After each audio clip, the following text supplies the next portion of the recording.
Del consulado al imperio.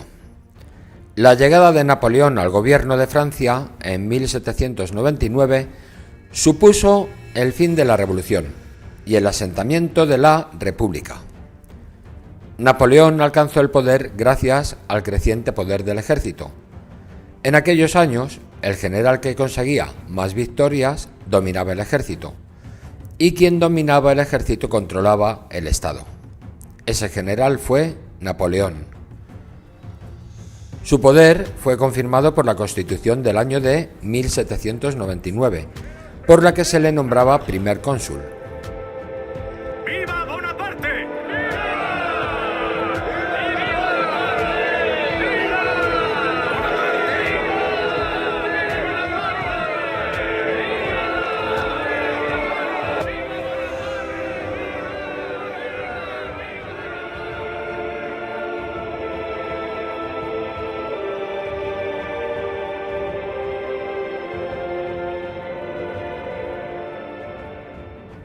Esta constitución acentuaba el carácter centralista del Estado francés, es decir, en París se decidían todas las medidas que los prefectos, los funcionarios del Estado, llevaban a cabo en los departamentos, las provincias. Además, la nueva constitución limitaba el sufragio, pero introducía una novedad: el plebiscito, que permitía que todos los hombres pudieran aceptar o rechazar alguna propuesta de ley sometida a votación. El primer cónsul se enfrentó con energía a los realistas, que deseaban el regreso de los Borbón, y a los jacobinos, que pretendían recuperar las conquistas democráticas de 1793.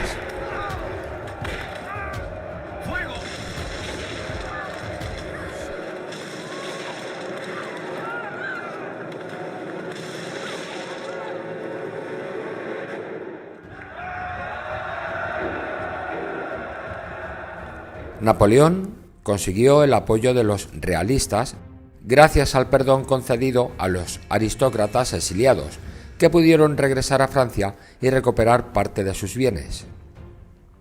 Sin embargo, la mayoría de los jacobinos, que odiaban al general Corso y le consideraban un tirano, fueron reprimidos, ajusticiados o exiliados.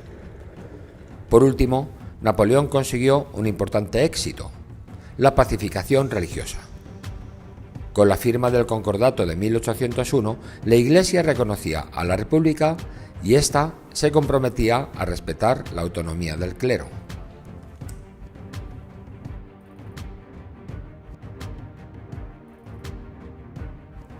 De primer cónsul a cónsul de por vida. El creciente prestigio de Napoleón hizo que en 1802 se le concediera el título de cónsul vitalicio. La nueva Constitución de 1802 ampliaba los poderes del cónsul. Se le permitía incluso elegir a su sucesor. En este periodo se aprobaron dos medidas importantes para la modernización del Estado. Por un lado, el Código Civil Napoleónico, que recogía gran parte de las ideas revolucionarias como la libertad de las personas o la igualdad jurídica de todos los ciudadanos.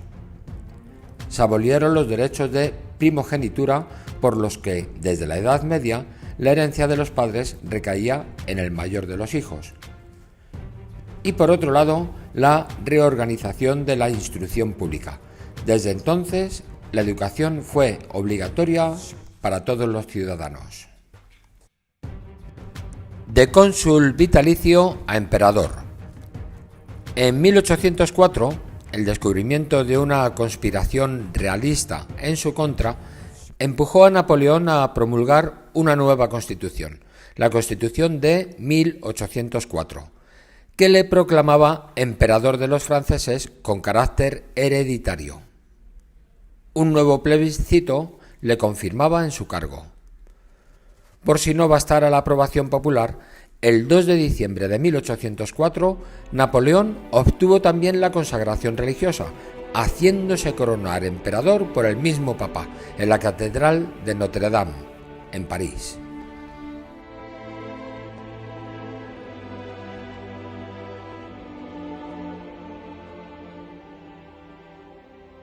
Un estilo monárquico. Con la proclamación del imperio, triunfaron definitivamente en Francia el estilo y las antiguas costumbres de la aristocracia y de la monarquía. La mayoría de los realistas exiliados habían vuelto al país. Además, se instituyeron cargos públicos, nuevas órdenes como la Legión de Honor y títulos nobiliarios como la de Mariscal del Imperio. Los beneficiados fueron en su mayoría burgueses que habían prosperado durante el gobierno de Napoleón. En 1808 se llegó a la creación de una nobleza hereditaria, fiel al nuevo régimen con los mismos títulos de la nobleza del antiguo régimen, condes, barones, duques, pero, a diferencia del anterior, sujeta a los principios de igualdad ante la ley y a la obligación de pagar impuestos. El neoclásico. El estilo que caracterizó la época napoleónica fue el neoclásico. Este estilo apreciaba los valores de la civilización grecorromana, el heroísmo, la virtud, la seriedad, como modelos ideales para el presente. En pintura y escultura se impusieron la simetría y la armonía de las líneas en contraste con la irregularidad y el movimiento del barroco. El neoclasicismo se aplicó a todos los elementos de la vida cotidiana, la vestimenta, la decoración de las casas, los objetos de lujo. Todo tenía que recordar el pasado glorioso de la Grecia y la Roma antiguas, cuyas ruinas empezaron a ser desenterradas por los arqueólogos justo en ese mismo periodo. El auge del imperio.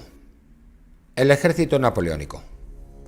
La Revolución Francesa y las primeras conquistas napoleónicas habían provocado tres cambios fundamentales en la estrategia militar. 1. Aumentó el número de hombres que constituían el ejército, porque de los 100.000 hombres que había en el siglo XVIII pasó a reunir unos 600.000.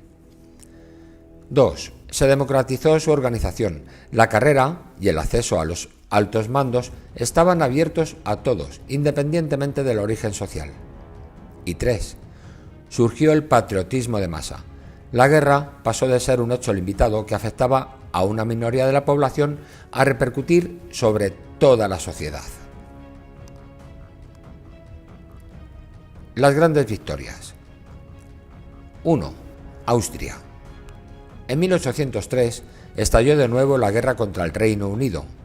Napoleón planeó invadir la isla en 1804 y reunió la Gran Armée cerca del Estrecho de la Mancha. Sin embargo, en ese mismo año se constituyó una tercera coalición antifrancesa que incluía, además del Reino Unido, a Rusia, Austria y Suecia. Napoleón cruzó Alemania, conquistó Viena y ganó definitivamente a los austriacos y rusos en Austerlitz.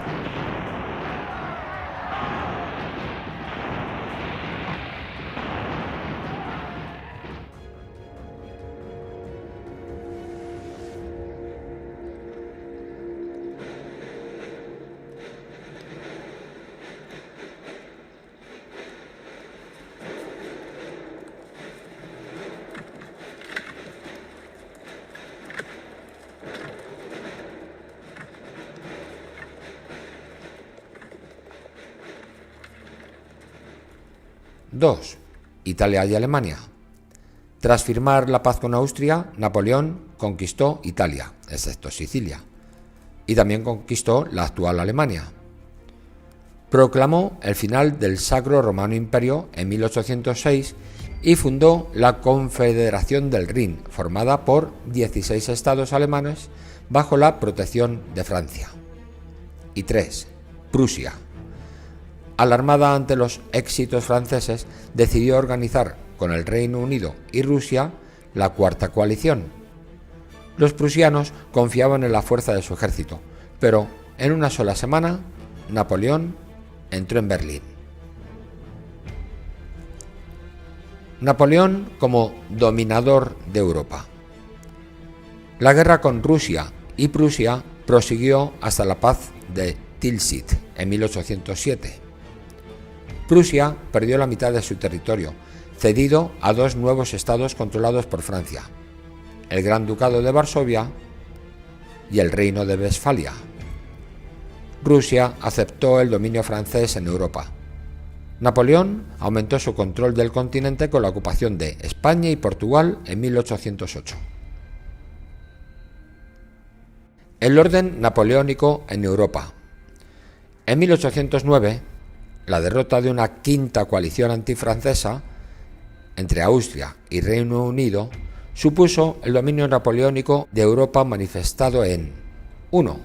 La extensión de los territorios anexionados por Francia. 2. La formación de los reinos napoleónicos, aquellos estados formalmente independientes pero gobernados por un familiar de Napoleón. Y 3.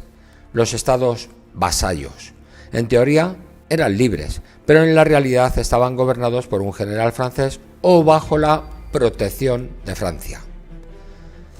Las conquistas napoleónicas tuvieron una doble repercusión. Por un lado, fueron ocupaciones para explotar a estos países que debían vender las materias primas a Francia y comprar productos manufacturados procedentes solo de este país. Por otro lado, los ejércitos de Napoleón difundieron la libertad religiosa y de pensamiento, la modernización de las leyes, la supresión de las instituciones feudales y de los privilegios señoriales. El bloqueo continental y las primeras derrotas. Su entrada en Berlín como triunfador y primer dominador de Europa desde los tiempos de Carlomagno permitió a Napoleón proclamar el bloqueo continental, es decir, el cierre de todos los puertos del continente al comercio desde y hacia Reino Unido. Por su parte, el Reino Unido reaccionó cortando las rutas comerciales entre Europa y las colonias. Tuvo dos consecuencias negativas para Napoleón. La primera, debilitó la economía del continente, sobre todo de aquellos países como Holanda, España y Portugal que dependían de los mercados británicos. Y 2. Provocó un descontento general hacia Francia. En 1805, las flotas francesa y española fueron destruidas en Trafalgar por el almirante Nelson, que murió en la batalla.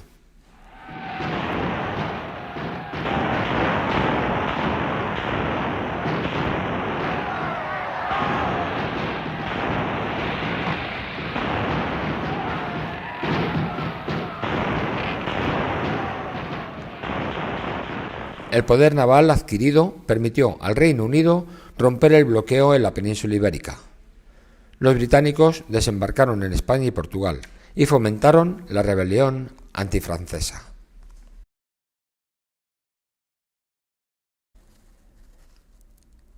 El declive del imperio. La campaña de Rusia. Por la paz de Tilsit, el zar se había comprometido a aplicar el bloqueo continental contra el Reino Unido, pero sus efectos se habían dejado notar seriamente en Rusia. Habían disminuido sus exportaciones al Reino Unido de madera y de grano y habían aumentado las importaciones de Francia. Rusia esperaba recibir, a cambio de su compromiso, el Gran Ducado de Varsovia y la autorización para ocupar Constantinopla. Cuando el zar comprendió que Napoleón no permitiría ni una cosa ni la otra, suspendió en la práctica el bloqueo contra el Reino Unido. Sin Rusia, la guerra estaba decidida. Napoleón se lanzó a la conquista de Rusia en junio de 1812, con un ejército de casi 700.000 hombres. La fuerza de invasión tenía dos puntos débiles. 1. Estaba formada por varios países, solo la mitad de los soldados eran franceses. Y 2. Estaba equipada para una campaña de pocas semanas.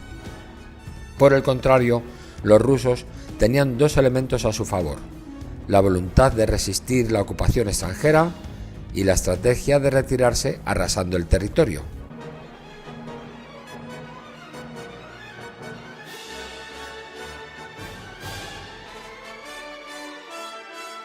Los franceses avanzaron rápidamente, llegaron a las puertas de Moscú y derrotaron al ejército ruso.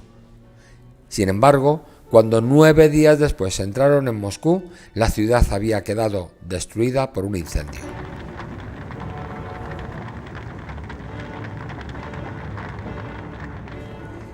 El general Invierno derrota al emperador. Estaba claro que los rusos se habían retirado dejando atrás de sí ruinas y miseria. El ejército francés, ya en el interior de un territorio inmenso con pocas vías de comunicación, no contaba con medios para subsistir. En octubre, Napoleón ordenó la retirada, dificultada por dos poderosos enemigos. Uno, la caballería rusa, los famosos cosacos, que atacaba de repente y continuamente las interminables filas del ejército en retirada. Y dos, el clima. El riguroso invierno ruso hacía que las tropas francesas se perdieran en medio de la nieve. Solo unos 100.000 hombres consiguieron volver a Europa en diciembre de 1812.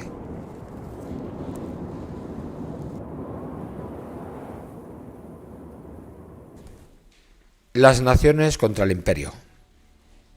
La derrota del emperador en Rusia delató lo que iba a pasar en Prusia y en Austria.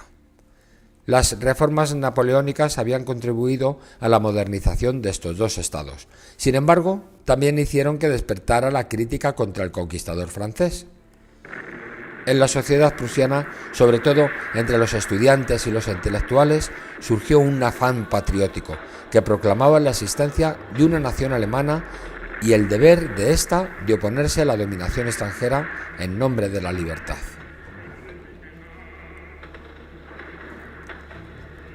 La caída de Napoleón.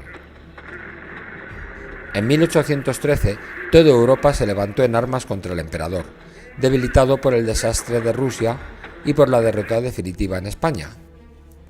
Se formó una sexta coalición antifrancesa: Reino Unido, Rusia, Prusia y Austria, la cual derrotó a Napoleón en la batalla de Leipzig o la batalla de las Naciones. París se rindió en marzo de 1814. En abril, el emperador fue depuesto y el hermano de Luis XVI fue proclamado rey de Francia como Luis XVIII. Los tratados de paz asignaron a Napoleón la soberanía sobre Elba, una pequeña isla del Mediterráneo, frente a Italia. Allí se instaló en 1814. Mientras, en Francia, la situación política iba deteriorándose. Los campesinos temían el regreso del orden feudal.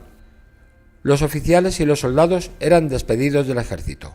Muchos no aceptaban la derrota de Francia frente a las naciones extranjeras. El conocimiento de esta situación hizo que Napoleón decidiera entrar de nuevo en escena. En marzo de 1815 entró triunfalmente en París y obligó a Luis XVIII a huir del país. Sin embargo, los estados europeos no estaban dispuestos a revivir la época del Imperio Napoleónico. El Reino Unido, Rusia, Prusia y Austria formaron una séptima coalición antifrancesa que juró luchar hasta la destrucción total de Napoleón. En Waterloo, Bélgica, el 18 de junio de 1815, Napoleón libró su última batalla.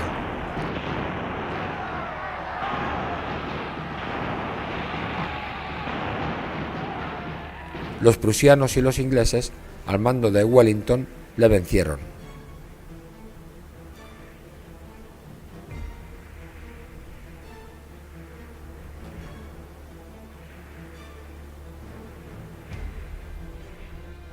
A su regreso a París, constató que ya nadie estaba dispuesto a apoyarle.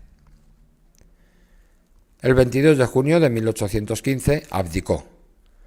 Se rindió a los británicos que, traicionándole, le deportaron a un remoto islote perdido en el Océano Atlántico a 3.000 kilómetros de la costa de Sudáfrica, Santa Helena, donde el hombre que había conquistado Europa falleció el 5 de mayo de 1821.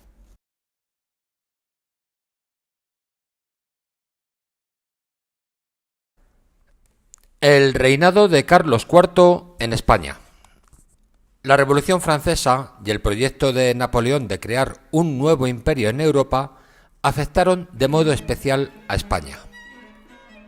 Lo que más preocupaba a Carlos IV de Borbón, el hijo del rey ilustrado Carlos III, era que la revolución se extendiera por sus territorios. Este temor, que compartía con el resto de monarcas europeos, no impidió que España mantuviera su alianza con Francia en su lucha contra los británicos. En 1805, Francia y España se unieron para combatir a la flota británica en Trafalgar, cerca de Cádiz. El Reino Unido de Gran Bretaña e Irlanda, al mando del general Nelson, ganó la batalla. La estrecha relación entre Francia y España se vio favorecida por Manuel Godoy, el ministro más importante del rey. Godoy no solo ejecutaba las órdenes del rey, sino que, más bien, gobernaba en su nombre. Carlos IV confiaba en él, pero no Fernando, el príncipe de Asturias. Godoy creía que podía beneficiarse personalmente de la alianza con Francia. En el Tratado Secreto de Fontainebleau, en 1807, él y Napoleón pactaron conquistar y repartirse Portugal, país aliado del Reino Unido. Godoy se convertiría en el rey de una parte importante de ese país. Con esta esperanza, Godoy convenció al rey para que permitiera el paso de las tropas napoleónicas por territorio español, camino de Portugal. Cuando Godoy comenzó a sospechar que Napoleón se disponía no solo a conquistar Portugal, sino toda la península ibérica, propuso al rey que escapase de Madrid y se dirigiese a Andalucía, aún libre del ejército francés. Desde allí, la corte saldría rumbo a las colonias americanas, donde la monarquía permanecería a salvo hasta que terminase el conflicto.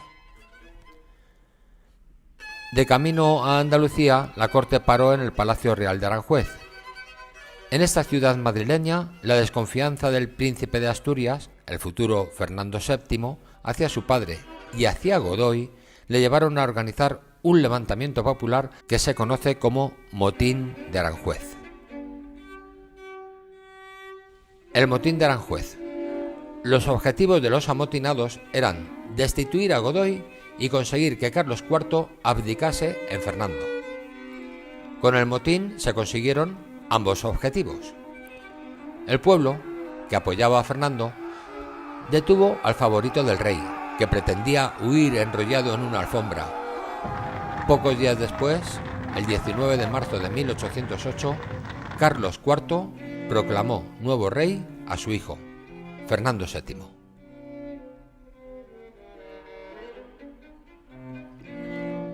Las abdicaciones de Bayona. Napoleón, que conocía la lucha por el poder entre Godoy y el príncipe Fernando, se presentó ante la familia real como un árbitro internacional de prestigio. Así, invitó primero a Fernando, el nuevo rey, y después a su padre, Carlos IV, a entrevistarse con él en Bayona, una ciudad francesa cerca de la frontera con España. Cuando llegaron allí, Napoleón presionó a Fernando VII y a Carlos IV a renunciar a la corona y a reconocer a su hermano, José Bonaparte, como nuevo rey de España. La reacción popular. Los habitantes de Madrid reaccionaron de forma inmediata.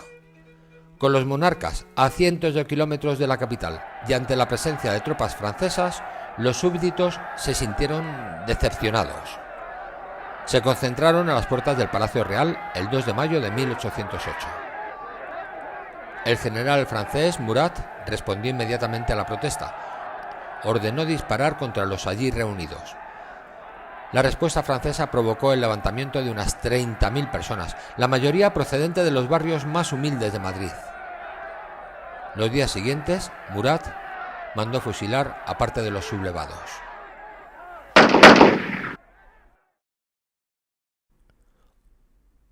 Otras ciudades, no solo Madrid, reaccionaron contra la ocupación francesa.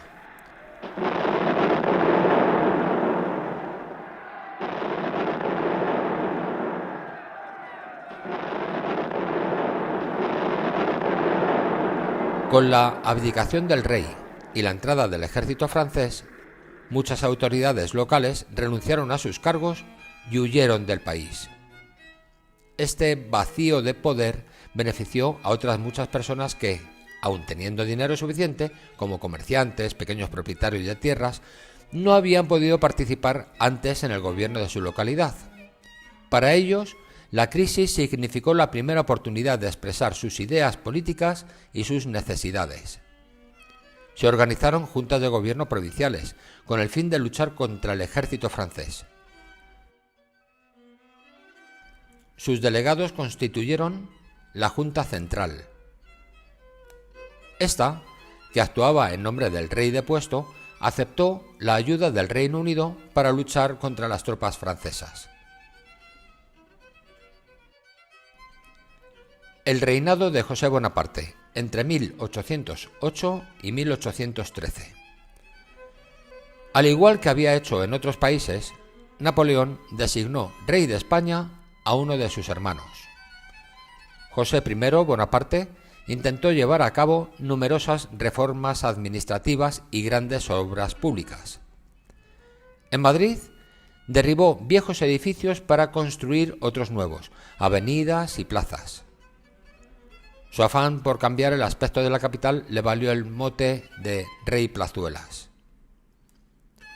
Estas propuestas de reforma chocaron con grandes obstáculos. 1. La falta de ingresos del Estado, ya que resultaba imposible recaudar impuestos en una situación de guerra. Las malas cosechas y los consiguientes hambrunas multiplicaron las protestas populares y la resistencia a pagar impuestos. Y 2. La gran oposición del pueblo hacia un rey al que consideraban un usurpador. Solo los conocidos como afrancesados estaban contentos con el nuevo rey y con formar parte del imperio napoleónico. Confiaban en que este era el camino más rápido para la modernización de España. Las consecuencias en América Latina. Entre 1776 y 1825, los habitantes de las colonias europeas en América decidieron independizarse de sus metrópolis y constituirse en estados independientes. En América Latina, Simón Bolívar, José de San Martín, Bernardo O'Higgins o Antonio José de Sucre fueron algunos de los líderes de los movimientos independentistas. Algunas causas de este deseo independentista serían: 1. El malestar de los criollos. Hay que aclarar que los criollos eran los nacidos en América, pero de origen español. 1. El malestar de los criollos. Muchos pensaban que desde la metrópoli no se les daba la oportunidad de gobernar y de ascender socialmente. Se quejaban de que los funcionarios españoles siempre ocupaban los más altos cargos del gobierno. 2. El ejemplo de la independencia en 1776 de las 13 colonias del Imperio Británico en América del Norte. Y 3. La influencia de las ideas de la Revolución Francesa en 1789, que incitaban no solo a los individuos, sino también a los pueblos a rebelarse contra las autoridades del antiguo régimen. Sin embargo, estas causas no fueron decisivas en todos los casos. En primer lugar, en muchas ciudades, como Lima, los españoles compartían el poder con los criollos. En segundo lugar, los propios americanos poseían ideas diferentes sobre la relación que querían tener con Europa y sobre la organización que pretendían para los nuevos países. Además, muchos criollos temían el efecto de las ideas de la Revolución Francesa entre los más pobres. Ante la ocupación francesa, los criollos se dieron cuenta de que podían ejercer el poder sin tener que acatar las órdenes procedentes de Madrid. Más que el ejemplo de Francia o Estados Unidos, en la independencia de América Latina influyeron los acontecimientos sucedidos en España entre 1808 y 1812. A diferencia de lo que ocurrió en la América portuguesa, el Imperio español se dividió en varios países. Solo Cuba y Puerto Rico siguieron formando parte de España hasta 1898.